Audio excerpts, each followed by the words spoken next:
Hey, Omis, welcome to our Eye on Mental Health seminar. We are so glad to have you guys here with us, and so glad those of you who are joining us early this morning, whether you're on the East Coast, West Coast, we're grateful that you are here. Just a huge thanks to our presenting sponsor, Castle Biosciences, as well as our other sponsors, Aura Biosciences, IDEA Biosciences, Delcath Systems, and Immunocore. They make these kinds of virtual seminars, as well as our annual, I Believe, survivorship seminar possible. So thanks so much for being here. We're excited to get started. And because we have a pre-recorded session, as was noted on the description, we're going to go ahead and screen share, and you guys get to learn a little more about hypnotherapy from Craig Meriwether, who is a hypnotherapist here in Arizona. And he is fantastic. He presented at I Believe. So if you were here in Scottsdale, you got to see him and participate in some of his sessions. But he volunteered to go ahead and make sure that he was participating again for Eye on Mental Health, because hypnosis is one of those kind of newer things that we're learning about. And he has some really interesting facts, and we're going to listen to him talk. So with that, give me just a sec to screen share, and then I'm going to go off screen and you guys can take a listen and hear how this is going. With the I Believe podcast, and today our guest is Craig Meriwether from the Arizona Integrative Hypnotherapy. Hi, Megan. How are you? I'm good. How are you? I'm doing well. I'm doing good. I've been looking forward to this. It's such a extraordinary work you all are doing. So I was happy to be invited onto the show. Thank you. We're so excited to have you here. So tell us a little about yourself and what you do. Sure. Well, hypnotherapist, and one of the reasons we connected is that for a few years back in 2020, 2021, I was doing online classes for the cancer support community of Arizona. I live in Flagstaff, but these were Zoom classes. And so, technically anybody in the country could join. And we had some people from, different states and actually different countries around the world a few times. And these were classes around pain control, healing acceleration, immune system boosting. And I know there's a lot of baggage around the word hypnosis and the therapeutic use of hypnosis. And we can go over some of that and the falsehoods around it, which is unfortunate that those kind of myths are out there, because I think it keeps a lot of people from even thinking about using these kind of modalities that can be so helpful. There's been a lot of research over the last 50 some years, if not longer, into the efficacy of using hypnosis. And a lot of the research is published in the peer-reviewed journals that you've all heard of, and has been accepted and approved by the American Medical Association, American Psychological Association, American Dental Association. And so we can get into a little bit of that, and even where you can find these research studies to look at for yourself. But before I dive in deep and talk solo for the next 40 minutes, because I will, did you want to move it in a certain direction? I didn't want to take over your show and just start talking about hypnotherapy for the next hour and a half. I think that's fascinating. I think that this is so important to talk to cancer patients about, because when I think of hypnotherapy, I think of quitting smoking or weight loss. I don't think of healing and pain management. So I think this is fascinating, and you can take it in any direction that you'd like to. All right. Well, in terms of a lot of the research, one of the best things you can do if you want to look at it yourself, the search engine Google has a subsection of the website just for peer-reviewed journal articles. And it's Google Scholar. The official URL is scholar.google.com, and put in anything you want into the search bar, but it will only give you peer-reviewed journal articles in medical journals, scientific journals. So if you were to even just put in, like I did last night, I put in just to see what it came up. I put in hypnotherapy and cancer, and it came up with 21,000 returns. Wow. And it just, I don't know if it does it in chronological order or just how the search returns to you, but of course you can get more specific than that. Hypnotherapy and pain control, or hypnotherapy and pain control with cancer, or hypnotherapy and surgery, or something like that. But a lot of the research that has come out in the last few years has focused on surgery. And what is found is, in one research study, that by doing a half an hour process right before surgery, anxiety levels were lowered by 56%, as opposed to the standard pre-operation protocols, which actually heightened anxiety by 42%. And so you're lowering anxiety by 56%. That means your heart rate is lower, your blood pressure is lower. In surgery, you're going to bleed less. it's going to take less time in surgery, and you're released from the hospital sooner. And of like when you get in a car accident and like, you know, the drunk driver doesn't get hurt, but the conscious driver does, because you brace. And so you make everything. That's what that reminds me of. Yeah, it's the exact same. I mean, not the exact same thing, but it's close in that the reason the drunk driver doesn't get hurt is because they're so relaxed and maybe even asleep at the wheel, whereas you see the car coming at you, and so you're going to tense up and you get hurt. There was another study in Harvard that they were looking at, I believe it was broken legs, broken bones somewhere, but I think it was broken legs. And they had two groups. One group received hypnotherapy once a week, I believe, and the other group did not. And the group that received hypnotherapy for healing acceleration healed 40% faster. Now, you know, a hypnotist can't just snap their fingers 3 times, you know, and your leg heals. But you can use the power of your subconscious mind to accelerate healing. So the group that used hypnotherapy got their casts off in 5 weeks, and the group that didn't had their casts on for 8 weeks. And so it's pretty extraordinary what the body is able to do. And it's not that, you know, the hypnotherapist is fixing you, or that hypnotherapy in of itself is fixing you. You're going to fix yourself because you're using your own healing power. And a big part of it is turning off the stress response. Of course, having cancer or any sort of extraordinary illness is going to heighten the stress response. And the unfortunate part of that is, while it's always nice to have that fight or flight response when you're in danger, say, well, here in Arizona, at least down south in Arizona, if you're hiking on the trail, there's a rattlesnake in the trail. You want to move away from the rattlesnake. You're walking home, and at midnight, don't go down the dark alley, you know, even though it's a shortcut home. But you're going to get that anxiety, you're going to get that fear. Well, should I take the dark alley and save myself 15 minutes walking home? You're going to get that fear, you're going to get that anxiety as warning signals. No, don't take the dark alley. No, don't go towards the rattlesnake. You know, out in the forest, the bear's coming at you, there's a fight in the street. That stress response, that fear is going to warn you that there's danger. The issue with warning you that there's danger is that it's going to turn on the stress response and change the chemistry in your brain, creating the hormones of adrenaline and cortisol. And, you know, adrenaline, you probably heard the crazy stories of grandmothers lifting cars off of babies. That's adrenaline doing that. That's not coursing through your body.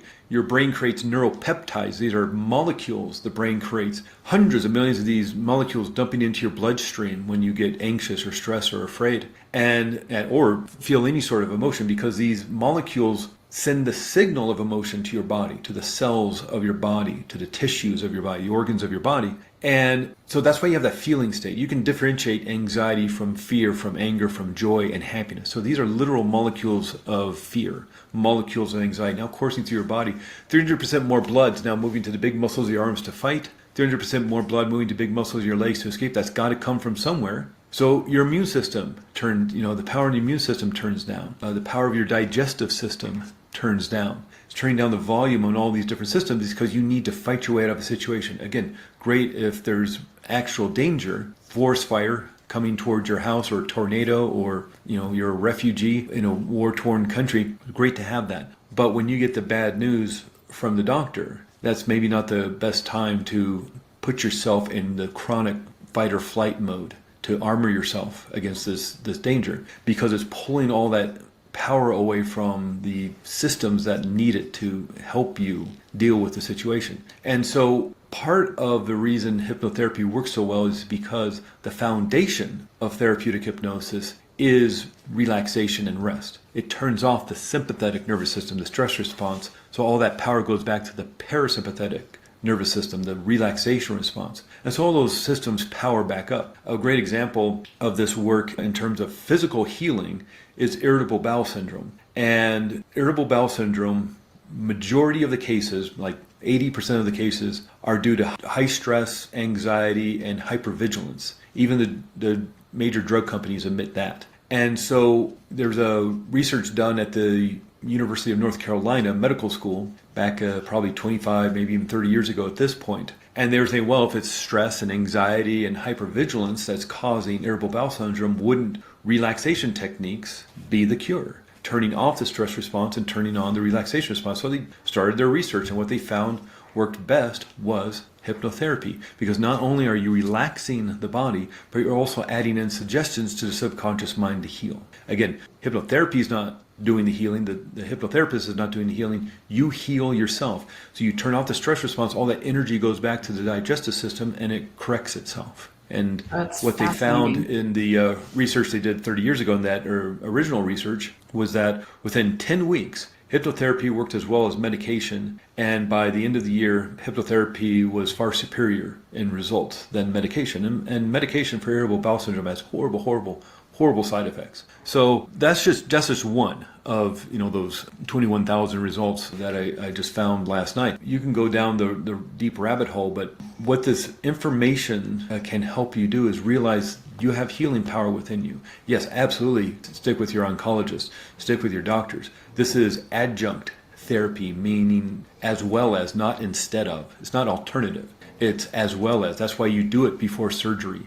If I'm in a car accident, if I'm fixing the roof and I fall off the roof, take me to the emergency room. Don't take me to a hypnotherapist. But as I'm healing, man, imagine using the power of your subconscious mind to start healing. And it works not just with things like surgery or after, putting your leg in a cast, but things like pain control. You can talk with your subconscious mind and tell the nerve endings in your body, tell the cells in your brain to stop sending the message of pain, and it'll do it. It's extraordinary what the body will do. Even if you don't believe it, it doesn't matter. That's not the part of the mind we're working with. There's an incredible story from the early 90s back in the first war we went to with Iraq. And there's triage units coming off the front line, helicopters taking wounded soldiers to the hospital. And there was one helicopter who had a higher success rate of a lower fatality rate than the other helicopters. So of course they want to know what this nurse specifically is doing, this triage nurse. And what she was doing was talking with her patients, the wounded soldiers in the helicopter, and telling them that they were safe. Telling them they could stop bleeding, telling them they could lower their heart rate, telling them they could lower their blood pressure and help stop the bleeding. Even if they were unconscious, they would do it. It's extraordinary. And of course, you don't want to call that hypnosis. Last thing the military is going to do is tell everybody they're using hypnosis. So what they call it is verbal first aid. You can look up books on Amazon, verbal first aid. All it is hypnosis. A lot of the soldiers were unconscious. They were, blown up in their cars or shot, or they're unconscious, and yet they were still following the instructions to stop bleeding and to lower their heart and all that stuff, knowing that they were safe because they were in the helicopter and the nurse was there with them. Extraordinary. And just because she was using those instructions, she had a lower fatality rate than all the other helicopters. So now that's a thing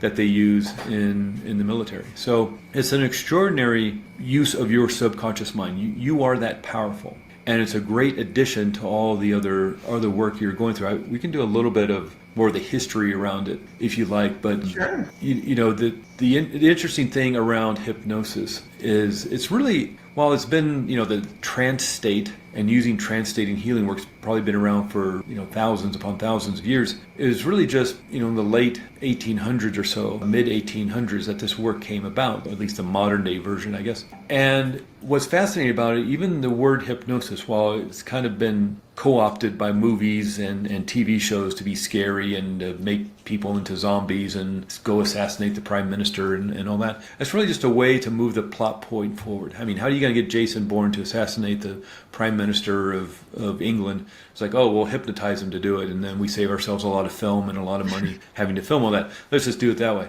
And it's not the way it works, and we'll even get into the entertainment side of it here in a second. But really, it comes down to being able to move into a quiet mindset, a quiet state of mind and body. And in fact, the word hypnosis comes from Greek mythology and the Greek god Hypnos, who is the Greek god of sleep. Oh. And back in the 1850s or so, there was a doctor in England. His name was Dr. James Bard, and he was a surgeon. And, back in the 1850s, you didn't have fancy hospitals. You didn't have fancy anesthesia. You have to have your leg amputated. You're biting down on a stick, or you're, blow to the head to knock you unconscious. So what Dr. James Bard started doing, he started using this deep trance state to put people so far into trance, it'll look like they were in a coma. And then he could do amputations. He could cut people open and take out tumors and sew them back up. He could deal with war wounds and injuries and all sorts of things. Now, he didn't invent the trance state, as I was saying, whether in India or Egypt or the Aboriginals of Australia or South America or wherever,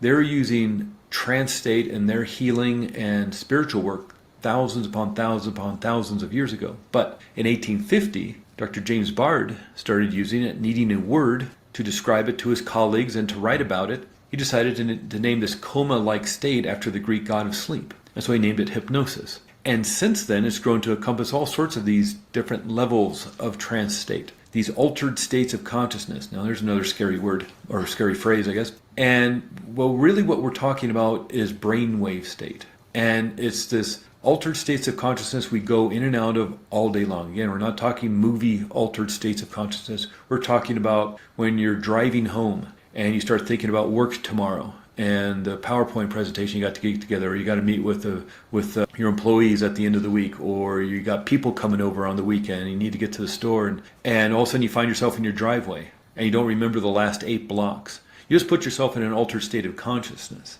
You're in a meeting at work, or you remember back maybe high school math class, and you just start staring out the window because it's so boring. You just put yourself in an altered state of consciousness. Someone's talking to you, and my God, your kids are talking to you. I didn't say that, but your kids are talking to you, and all of a sudden your mind starts, because they're telling you about this weird story about the neighbor's dog and something. You're like, oh, okay, tomorrow at work I got to. You just put yourself in an altered state of consciousness. And so even watching TV puts you in an altered state of consciousness, because again, all we're doing is lowering brain wave state. And the famous ones we learned about in school, beta, alpha, theta, delta. What happens in the brain when you do anything, me waving around my hands, if you're watching this on video, waving around my hand, or walking down the street, or getting a glass of water, or thinking a thought, or feeling emotion, you fire brain cells. And brain cells fire in a wave from back to front to back again. That's one wave. And in the beta brainwave state, that's consciousness. That's what you and I are in, Megan, right now. We're having a conversation, we're listening to each other, and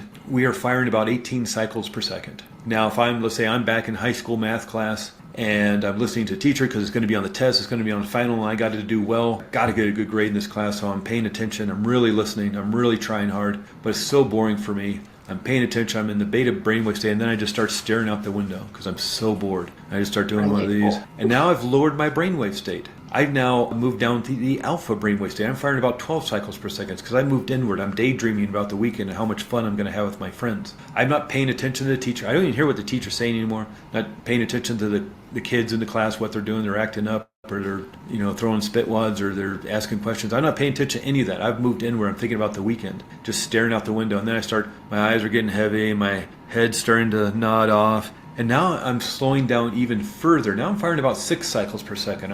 I'm in the theta brainwave state. I'm not asleep, but I'm not really awake either. Just like in a Saturday morning when you get to sleep in and you're just kind of that hazy, dreamy state. That's the theta brainwave state. And then the teacher sees me, and pretty soon I'm going to be in delta, firing at 1 cycle per second. I'm asleep, and the teacher sees me and says, "Hey, Craig, why don't you come up here and do the problem on the board?" And now I jolt back awake, and I'm staring at the board, and now I'm really stressed because I wasn't paying attention. All the kids are looking at me, and I don't know how to do the problem. I'm embarrassed. And I'm going to go up there and do the problem. I don't know how to do that. Now I'm firing about 30 cycles per second because I'm stressed. I'm in the stress response. So just in the course of about 6, 7, 8 minutes, I've altered my state of consciousness 3 or 4 times, just sitting there bored in high school math class. And that's what we do all day long. Whether you're driving home, whether you're in a boring meeting at work, you're standing in line at the grocery store, whatever you're doing, maybe just getting lost on your phone, on Instagram or something, you've altered your state of consciousness, watching a TV show, watching a movie.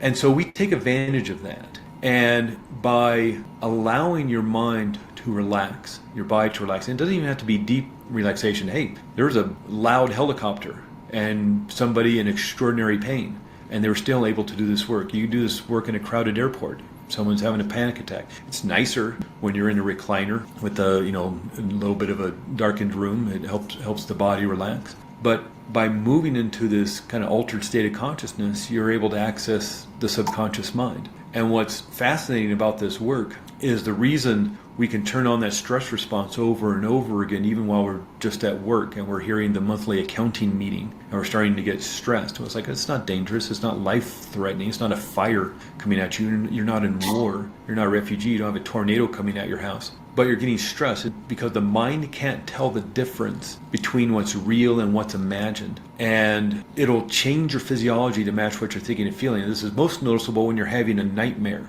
in the middle of the night. If you've had a nightmare, Megan, maybe if you have kids or your listeners have kids or have had a nightmare, you know it can be something extraordinarily ridiculous, stupid. It could be something super realistic, like a war veteran having a PTSD dream about the war, even though the war was 30 years ago. Mm-hmm. Or it could be something super ridiculous, like a cheeseburger and his two hot dog friends, throwing coconuts at you, chasing you down the street. Stupid. It's never going to happen. But your mind can't tell whether that's a real threat or an imagined threat. And so it has this kind of shoot first, ask questions later safety protocol, and it'll turn on the stress response. It thinks you're in danger. It's a ridiculous danger, but it can't tell. Its main job is to keep you safe and protected. And so it will turn on the stress response, armor you, 300% more blood moving to big muscle of your arms to fight the cheeseburger. Again, turning down the power, the volume on your immune system, while in deep sleep. And all because of cheeseburger chasing down the street. So imagine in your waking world what's going on. And so this is part of the work. We use that to our advantage. Again, being able to move into an altered state of consciousness fairly easily, and using the fact that your mind can't tell the difference between what's real and what's imagined. So what if you stood under a waterfall of blue healing energy? Is there such a thing? I don't think so. But what if you imagine you're standing under a beautiful waterfall in a beautiful place in nature, and this blue healing energy is not only washing away all the stress and anxiety from the outside of your body, like you've been working out in the garden all day long and you're hot and sweaty and dirty, it's washing it all away, and then it moves inward and starts washing you on the inside. Is that really happening? No. But your mind can't tell the difference between what's real and what's imagined. It will change your physiology to match what you're thinking and feeling. And so that's a lot of the healing work you can do. I think a lot of people have the misnomer that you go to a hypnotherapist and they're going to make you, cluck like a chicken and bark like a dog. Chicken. Yes, that's the one. Yeah. And it's, there's all those entertainment shows, the Las Vegas shows and the comedy clubs and YouTube videos. And yeah, there is that side of it. And it's unfortunate that it's out there. I wish they would maybe somehow call it two different things. It's unfortunate to use the same kind of verbiage and wordage around that. And those shows are funny. They're there to amuse. But please understand that everybody that gets up there, and whatever the gag is, whether they sing like Elvis Presley or they dance like Michael Jackson, or they pretend they're on a roller coaster, or they're imitating Beyonce, or whatever the thing is, they're up there because they want to be up there. They literally volunteered to be up on stage to be part of the show. Assuming that they're not actors, they're not part of the improv troupe in that city, assuming they're all people, quote unquote, real people from the audience who bought a ticket to the show. They sat in their seat, and when the hypnotist comes out, hey, everybody, here to have a great time. Who wants to come up on stage and have a really fun night? A bunch of people raise their hands. And who's the hypnotist going to pick?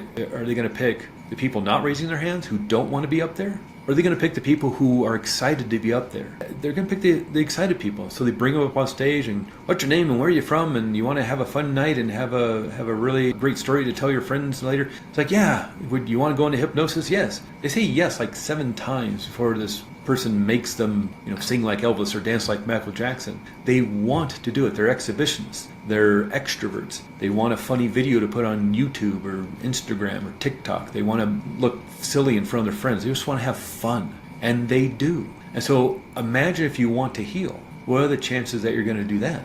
And so that's me talking really fast and not letting you get a word in edgewise about it, because I know there's just so many misnomers about it that it's nice to be able to get the information out there about truly what is possible. You have the ability to heal, and a lot of that information is held within your subconscious mind. Of course, go to your doctor. Of course, keep going to your oncologist and come up with a healing plan. But part of that plan can be using, if you're doing chemotherapy, if you're doing surgery and things, why not add hypnotherapy into the mix to help with that? It's pretty extraordinary what you're able to do. Yeah, I totally agree. I actually have a friend who had childhood cancer, and her nurse used to sit with her every day and tell her to imagine little Pac-Mans going through her body, eating all the cancer. And she still to this day credits complete recovery with that visualization of the little Pac-Man eating the cancer. Yeah, what's fascinating is you can watch the extraordinariness of science. It's mind-blowing, but you can go on YouTube and look at killer T cells. And some of the images, they look like yellow Pac-Man things or little yellow octopuses. Because what the T cells will do is they'll come around the cancer cell and grab onto the cancer cell and then inject the DNA code. Because, basically, the cancer cell forgets how to die, apoptosis. You forget how to die. And so the killer T cell will come out, surround the cancer cell and inject DNA code into the cell so it remembers how to do it. And so whether it's little octopuses or little Pac-Man or Mrs. Pac-Man or whatever you're doing, you can use your imagination and help boost. Again, the mind can't tell the difference between what's real and what's imagined. And by knowing where the cancer is, you can direct your attention onto that area. The body has an extraordinary ability to find cells and get rid of them if need be. And what's fascinating about it, there's actually kind of two different ways of even visualizing that kind of work. You can do it in a more warrioristic kind of view, where the knights in shining armor or the military or the whoever is coming to clean up the cancer cells. You can also do it in a more loving, nurturing way, doing it with compassion. Compassionate, loving little octopuses come and assist the cancer cells in remembering who they are, so they can dissipate and evaporate and turn to dust like they're supposed to. There's all sorts of different ways. You don't have to specifically have Pac-Man or octopuses. It could be whatever. It could be a laser. It could be, again, blue healing energy moving through your body. It could be a vacuum. Pretend that the center of the earth, vacuum tubes are coming up from the center of the earth, attaching to the bottom of your feet and just sucking out all the gunk and the junk and the cancer cell or whatever it is. It's your imagination. Use it in whatever way you want to create healing. But again, a big part of the reason why this works, the mind can't tell the difference between what's real and what's imagined. And again, the great example is a nightmare. Even while in deep sleep, it'll change your physiology, put you in the stress response, even while in deep sleep, because a cheeseburger's chasing down the street. Is that ever going to happen? No, never. And yet your body thinks it's happening right in the middle of the night. And you wake up sweating and your heart is racing, and maybe you wake up with a scream because you want to be consciously aware of your surroundings, looking for danger, all because a cheeseburger chasing down the street. So imagine if you had the Mrs. Pac-Man or Pac-Man going through your body, or loving octopuses surrounding compassionately, or knights in shining armor, or lasers, or waterfalls, or whatever. Imagine if you're doing that on a regular basis. Even if you're sitting in the chemo chair, for an hour or so, however long it's taking, and just imagining, boosting what the chemo is doing, or vacuuming out. Now that the chemo's in there, now you can vacuum out all the cancer cells. It's pretty extraordinary what the mind's able to do. And, I highly recommend, if you want to do the deep dive into the science behind it, go to that scholar.google.com and just look at some of those research studies. They're pretty fascinating. And I know some of them are a little bit difficult to read. At least I find them difficult to read sometimes because of the medical language they're putting in there. But even if you just plain Googled hypnotherapy and healing, or hypnotherapy and cancer, it's pretty extraordinary what you're going to find. And so, it's really using the power of your own subconscious mind. That's the kind of foundation of the work. Adding in, language, healing language that really comes from you. Because what is it that you want? For example, just as an example, I think everybody should have more joy in their life. But maybe that word doesn't work for you because it was used too much in your house growing up. Mm-hmm. So happiness, I don't know, it's kind of the same thing, just semantics. So, okay, well, let's use the word happiness instead. So you want to use what works for you in terms of the healing. And it's really an extraordinary way to heal, using your own subconscious mind for healing. Subconscious mind is for you, and it's not against you, even though it may seem like that at sometimes. Your subconscious mind is just trying to keep you safe and protected. It's just maybe using faulty instructions on how to do that. Maybe instructions that were, installed when you were a child. A lot of people deal with procrastination, or maybe they deal with, issues around authority figures or their boss at work or something. And, maybe that came about when you were a child because it was safer to make yourself small and hide when things weren't going so well in the house. And maybe that's what kept you safe as a child. But that's not going to work when you're an adult. But if those instructions are still in there, you've almost kind of hypnotized yourself to create a certain feeling when maybe, here's a great example. You're at work and you're in your office and you're doing the marketing or whatever you're doing in your job, and Bob and Fred next door, the two accountants, start arguing about the end of the month numbers and how they're not adding up. And there's raised voices, and you as an adult sitting there doing your job all of a sudden get really anxious and afraid, and your palms get a little sweaty just because Fred and Bob are raising their voices next door, arguing about accounting. And why? It has nothing to do with you. You're not an accountant. You have something totally different you got to deal with. But it's those raised voices that are signaling danger within your subconscious mind, because maybe when you grew up, there was raised voices in your home, and that meant your home wasn't very safe. And the best thing to do when there is fighting in your home was to make yourself small and to hide. I mean, that was the best thing you could have done when you were a kid to keep yourself safe. But that doesn't work when you're an adult.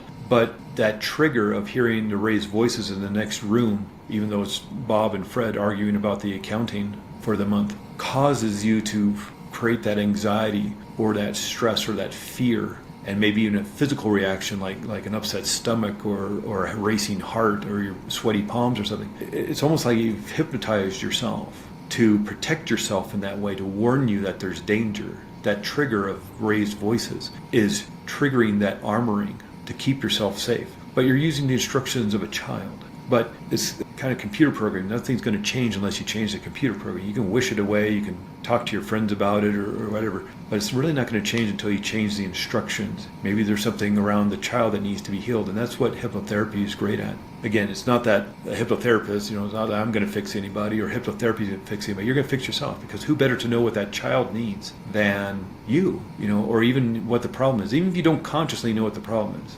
subconsciously that instruction on how to keep you safe is in there. And that's such a great way to you're look allowed at to it. change it. I think people really, that's just such a great way to look at it that I don't think people really stop and think about, or even know that they should stop and think about. You just think that's how you react because that's how you react. That's fascinating. Yeah. It's not unlike, let's say a 12-year-old kid was in a car accident with a red pickup truck, head-on collision with a red pickup truck when they were 12 years old. Obviously, they're not driving, they're in the back seat, but they're in a really bad car accident with a red pickup truck when they're 12 years old. Now they're in their 50s, they're driving down the street, it's a clear day. They don't even remember the accident. It's not even, so long ago. They don't remember the accident. But they're driving down the street, it's a clear day, great traffic, no problems, the windows down, the music's playing. But when they get to their destination, they're just gripping on the steering wheel. They're stressed, they're anxious. And it's like, what's going on? They don't understand why they're feeling so stressed and anxious. Well, maybe all their peripheral vision, they saw a red pickup truck parked in a parking lot. Not enough to really grab the attention because it's parked, it's not coming straight on. But the last time they encountered a red pickup truck, it didn't go very well. And so there's a heightened tension within the body. Be on high alert because there's danger. What's the danger? A red pickup truck parked in the grocery store parking lot. Again, not really coming at you, not a super duper danger, but it's enough to trigger the stress response out of the, because they saw it out of the peripheral vision. Not consciously aware. Maybe they could even see the red pickup truck and it's like, oh, a cool red pickup truck. And that may even trigger not understanding that the anxiety they're feeling is related to the red pickup truck, because the instructions are in the subconscious mind, that unconscious part of mind. And again, the subconscious mind is there to protect you. It's not against you. It's to protect you, it's to keep you safe, it's for your survival. It's running your immune system, your digestive system, your respiratory system, growing our hair, splitting our cells, all that great stuff we don't have to think about. It's holding on to those habits of tying our shoes and riding a bicycle and walking and all the things that we do that we don't have to think about, zipping up your jacket. But it's also there to keep you safe and protected. And one of the ways it's doing that is with these files that it's like it's got this big filing cabinet with all these files of all the trauma and the fear and the anxiety that we've gone through, like the embarrassment, the humiliation, the things that have caused anger, because it doesn't want to experience it again. If something has caused trauma in your life, you don't want to experience it again. So if anything looks like one of those files, it'll warn you. The feeling of anxiety, the feeling of fear is a warning signal. If you pull the fire alarm in a building, the sirens go off, the lights go off, warning everybody that there's danger, you need to get to safety. Well, we also have a warning system, but it's feelings of anxiety, the feeling of fear. And it will turn on automatically if the subconscious mind thinks there's danger in your external environment. Real or imagined, doesn't matter. It just wants to keep you safe. That's the subconscious mind. It's a very highly emotionalized mind trying to keep you safe. The conscious mind, that's the logical mind, the analytical mind, the part of mind that creates your goals and the plans to achieve your goals and the willpower to go after those goals. That's the conscious mind. But what neuroscience says is that conscious mind only makes up 5% of mind. Subconscious mind makes up 95% of mind. So whenever there's conflict between the logical mind and the emotional mind wins every time. And that's why you can get frustrated. It's like, well, I'm analyzing the situation and logically looking at it, I don't understand why I feel afraid when Bob and Fred start yelling at each other because they don't get along. It's like, well, it has nothing to do with logic.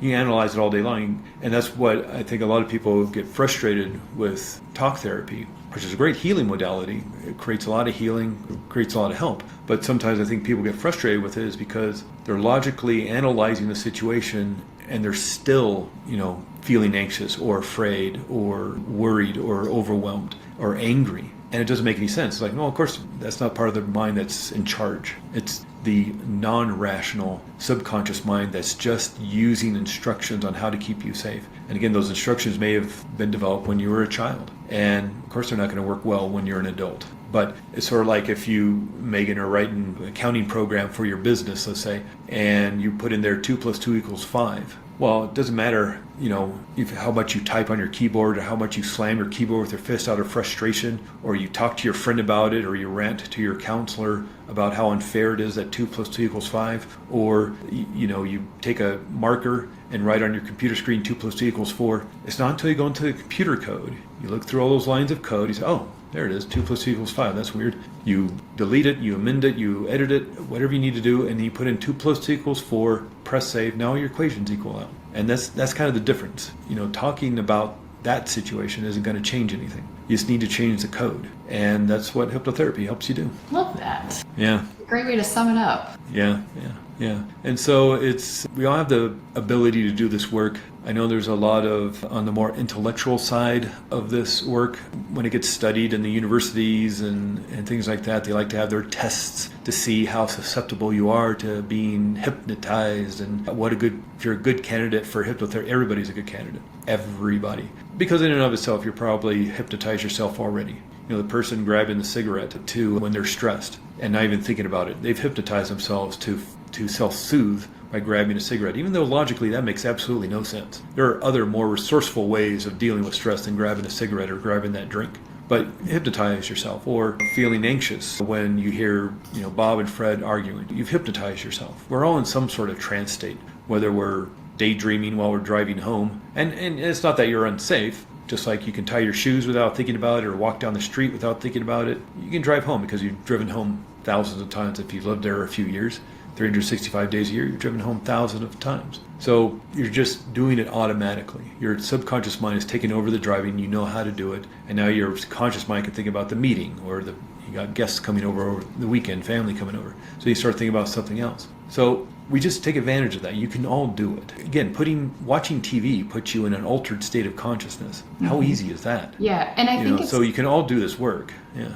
Yeah, and people, I think medical professionals, any people will be the first to tell you that if you think bad thoughts, you put yourself in a negative space, you're going to cause stress or health issues and stress, you're going to cause all these negative things. So why can't it work in the reverse? If you put yourself in a positive state, you could, start the healing and go the other direction. It makes perfect sense. Yeah, and that is a absolutely great point. And a big issue with the negative thinking is what you practice, you get better at.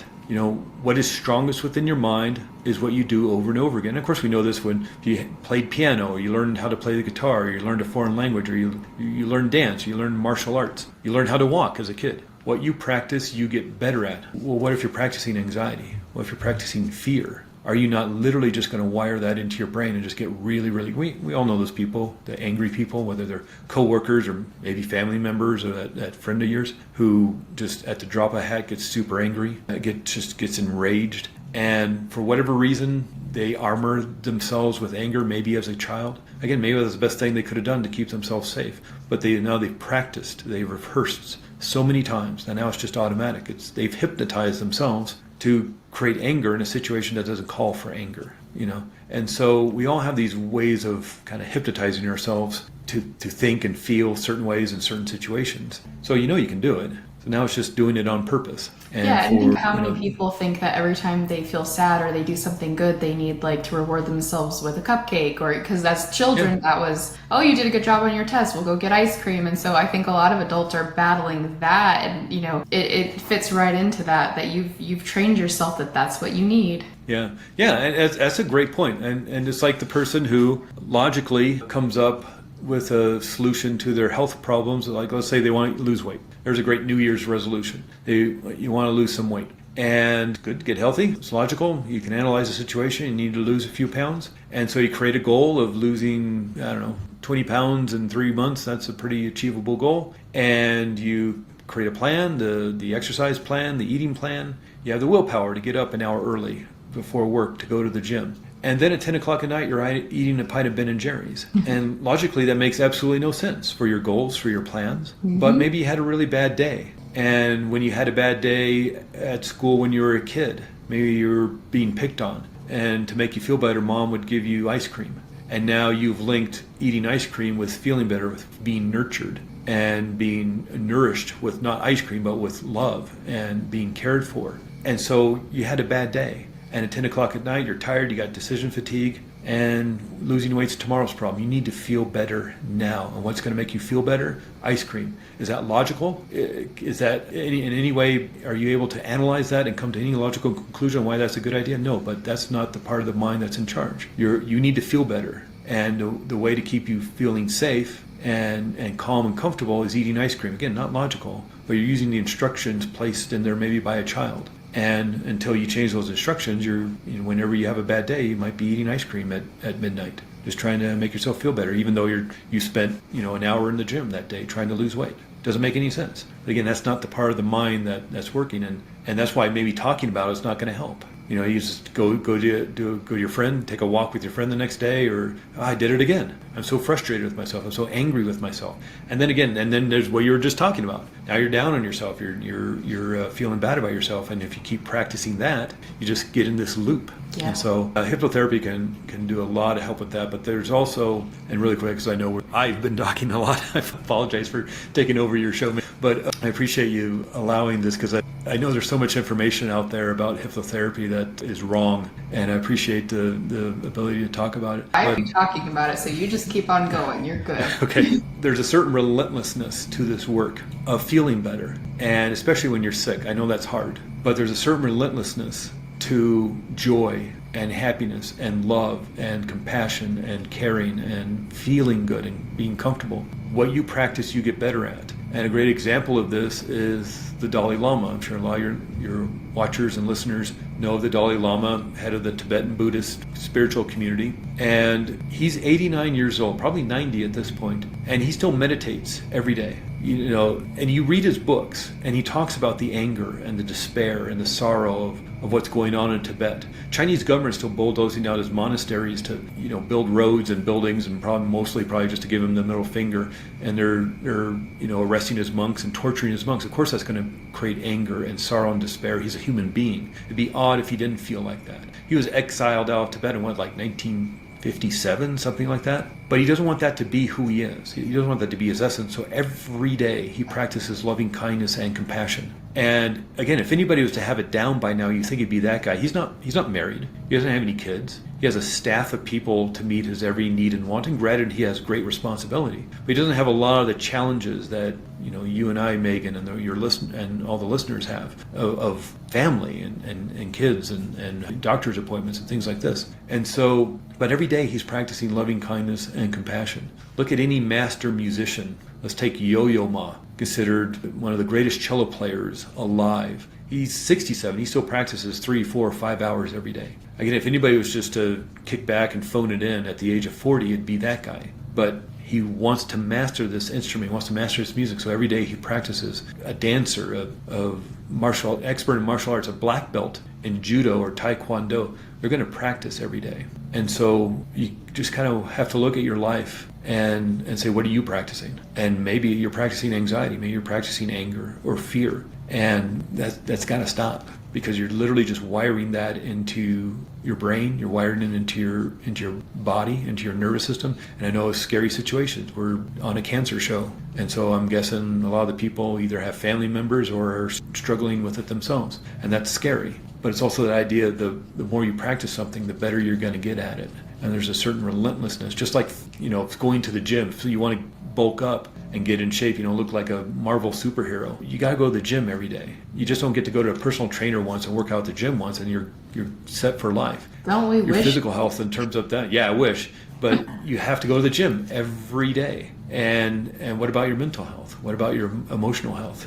Just because you get rid of the anxiety doesn't mean you're joyful and happy the rest of your life. There's practice in that too. Just like going to the gym or doing something. You don't have to do gym, go to dance class, go to spin class, go to walk with your friend around the park or around the city or whatever. Find something to do to exercise your body, but then what are you doing for your mental health and your emotional health? There's a certain relentlessness to this work. Ask the Dalai Lama. You just got to keep practicing. And again, you don't have to, obviously, with our lives and the busyness of our lives, we don't have 3-4 hours to work out in the gym or to meditate maybe, but what if you had 5 minutes? Just find something that works for you that you can do in 5 minutes, whether it's meditation or prayer or exercise or something. Whatever it is for you that works best for you.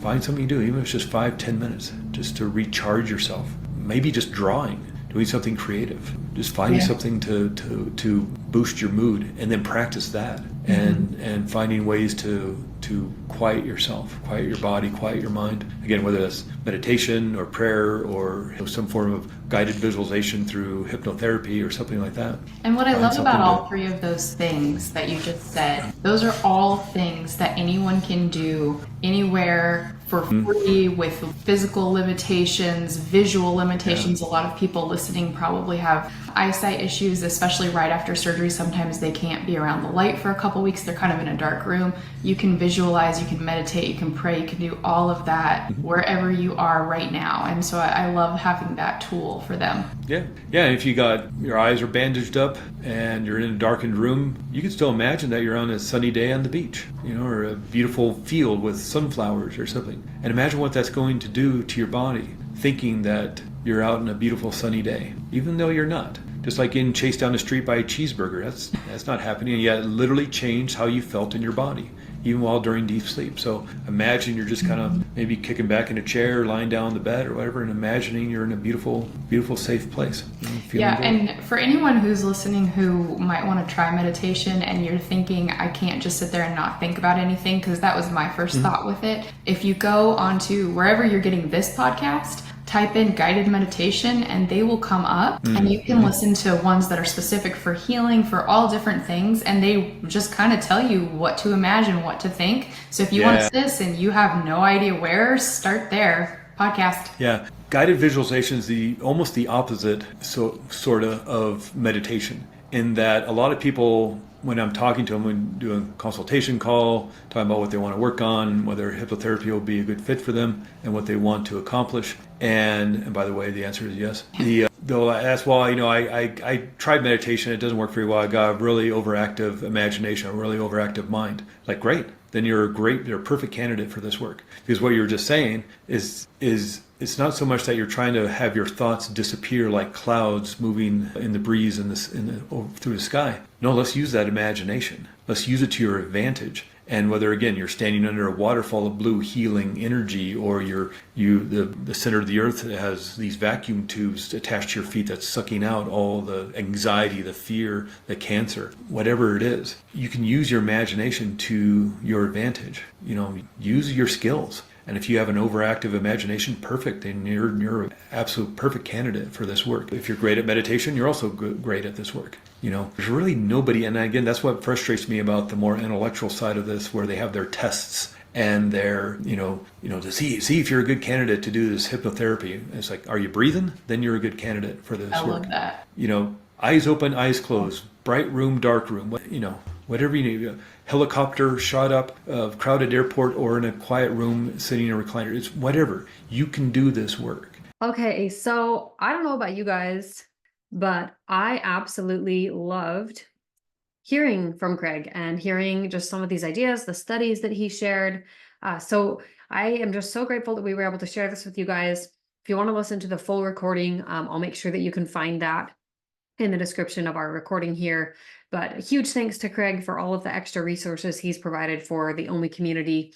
And if you have not tried hypnosis, then definitely give it a try, or at least, reach out to Craig, see if it's something you might be interested in just testing out as, like he said, an adjunct or an also part of your healing journey with ocular melanoma. And just speaking from, I guess, my own experience, like I haven't done healing with hypnosis, but I have done Reiki, and that parasympathetic nervous system and just learning to kind of allow your body to settle and rest makes such a huge difference in just managing the stress of our diagnosis.